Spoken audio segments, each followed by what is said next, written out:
the big brother coming big to, bro to moment. pump the little bros Bro. bags. And tell him to clean his camera a little bit. Yeah, clean up the camera. Got a good view. You got the both Asparouhovs. This is the first time we're ever making an appearance on anything together. So, Yeah. Fantastic. Not the last. Welcome to the show, guys. Break it down. What's happening? What's the company? How much you raise? What are you doing with the money?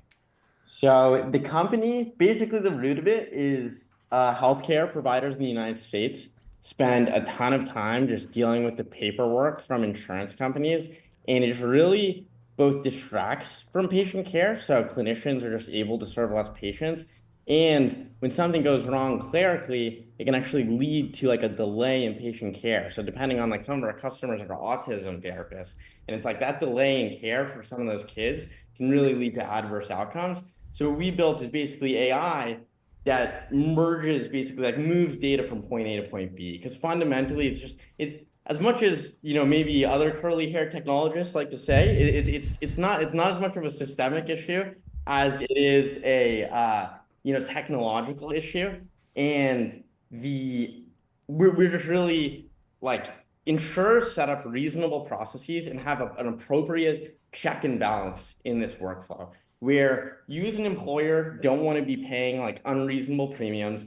You as a patient don't want to be getting care that's not medically necessary. But the problem is like there's a competitive space between all these insurers. There's like 10 different insurers that an individual clinician might work with. So there's 10 different processes they have to manage.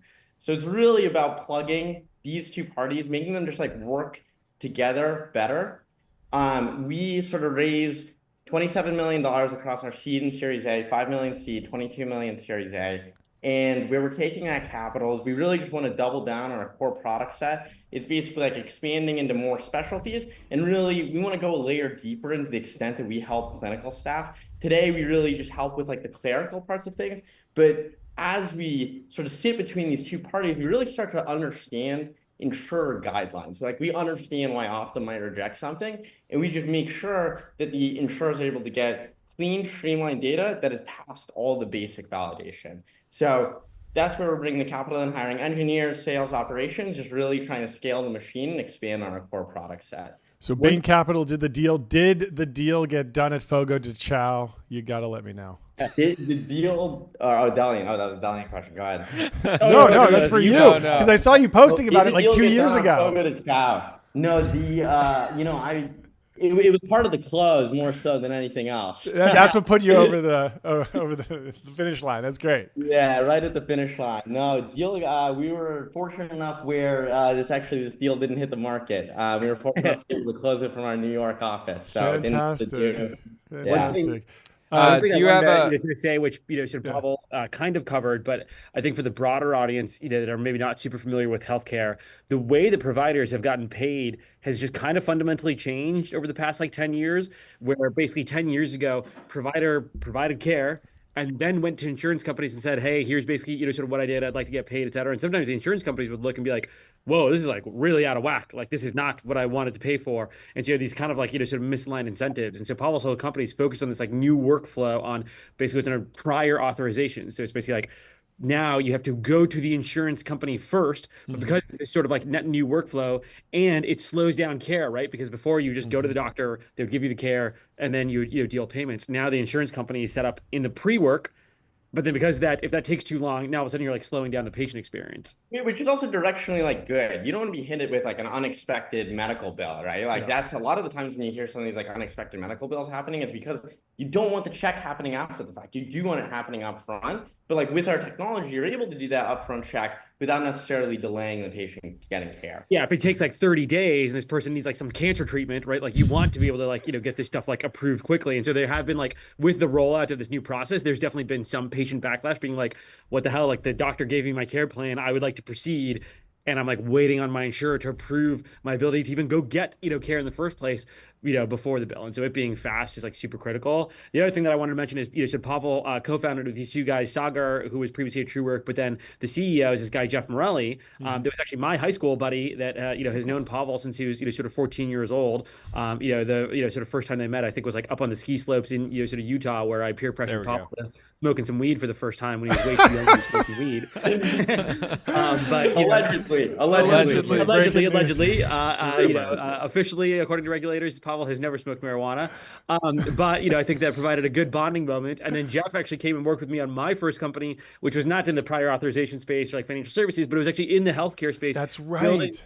software for autism therapists. And so he had this pre-existing understanding of like the field, autism therapists, what their workflows were. Again, we were more focused on like clinical workflow software, but it all kind of ties together of like, Jeff and I used to work together and, had been friends with high school. He had known Pavel since he was, sort of 14. Pavel crushed it at Ramp and like, being in the first 25 employees and helping build out their like, sort of bill pay product, which has been phenomenally successful for them. And so actually both were in like this like co-founder dating process, like whatever it was, like, sort of 2 years ago. And I was like, guys, like, you guys should 100% consider, sort of, working together given the overlap of interest. And so in some ways, what they're working on today is like the perfect marrying of those two backgrounds of like, financial, sort of services and what Pavel has done. And then Jeff's background and like, sort of go to market in healthcare, marry the two. Prior auth is like this crazy background trend. And, the Asparouhov magic can, make space factories and it can, make patients' lives and clinicians' lives way easier. Part two, hopefully Silna ends up way better than Nightingale ever was. I love it.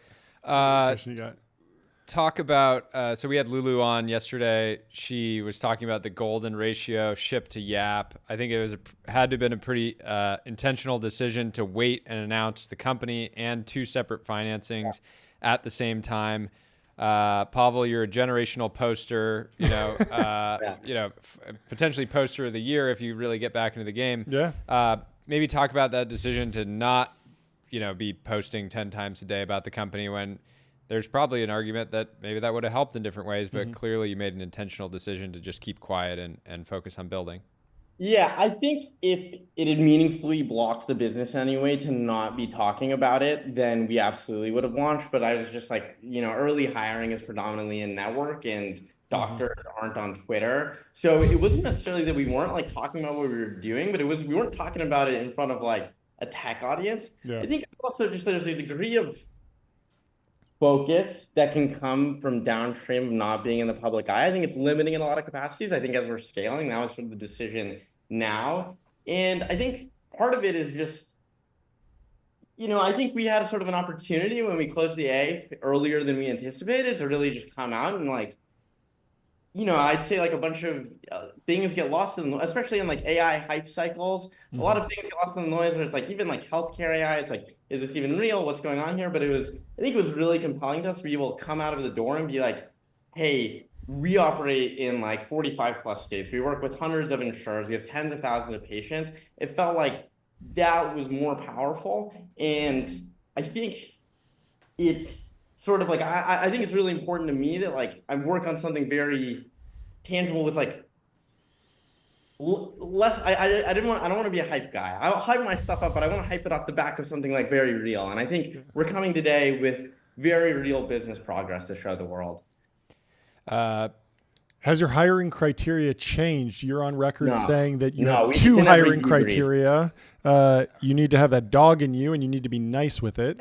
How has that evolved recently? It's a perfect framework. I don't know why Can you unpack it a little bit for us? Break it down. What does it mean to have that dog so in it's you? sort of we sort of sit someone down. We just dig through every life decision they've ever made, and then after that, we sit all in a room and we go through the two avenues of like, okay, let's all start. Everyone go around. Do you think they have the dog in them? What did we learn about them that showed that they have the dog in them? And then are they nice with it? That's just, we sit down, we hire everyone that they're supposed to be nice with something. We don't hire like a ton of like, we don't have a lot of generalist strategists around. It's like we like have a specific skill sets. And so just making sure the process sort of shows like, I think it goes back to like that tangibility is like, don't get me wrong, we do have generalist work to be done, but we always hire someone like on the back of some specific tangible skill set that we can check for.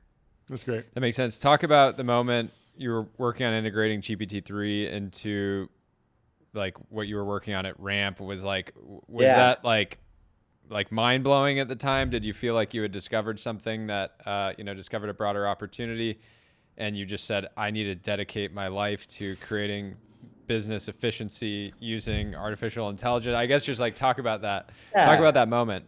I think it was a few things. I think like it was Jeff, my co-founder, his just like family is on, like his mom's a nurse. his uncle's the CEO of a hospital system. So just had this like really native understanding of what the problem space was. I think at the time, so we were basically deploying LLMs in the context of like pulling out vendor contract data. And I think what I found in my time, Ramp is like top tier company, best of the best. I think when I was sort of looking at my domain and like just the area of fintech, if you go talk to like finance person about their like technology stack, they're pretty happy with it. And so part of what it was, I wanted to be able to operate in a space where the technology we were delivering was truly like revolutionary in nature, something like 10x better, not 10% better. So I think healthcare was this like awesome moment where it was like, hey, healthcare data is fundamentally textual in nature. Like you can't tell me what's wrong with your knee with a bunch of like codes. You need to just like verbally explain to me what's wrong with your knee. And so the sort of combination of all these things is like actually LLMs are basically able to unlock that 10x experience. And there's the funny thing that happened is that like the last big technological wave, like web apps, which is sort of like web apps and like SaaS tools and APIs, which was what a lot of the successful startups of like the late 2010s were, it didn't hit healthcare in the same way. Because frankly, like a web app isn't like, for a physical therapist, a web app isn't like 10x better than like a filing cabinet because you're already in person, there's already these physical like notes.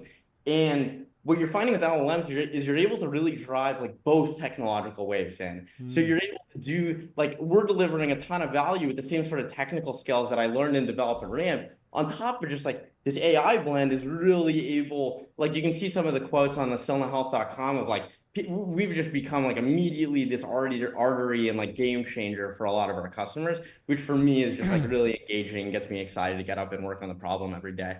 One of the frameworks for looking at these startup ideas is find an industry that's highly fragmented and low NPS. Can you talk about the previous structure of the industry prior to you launching?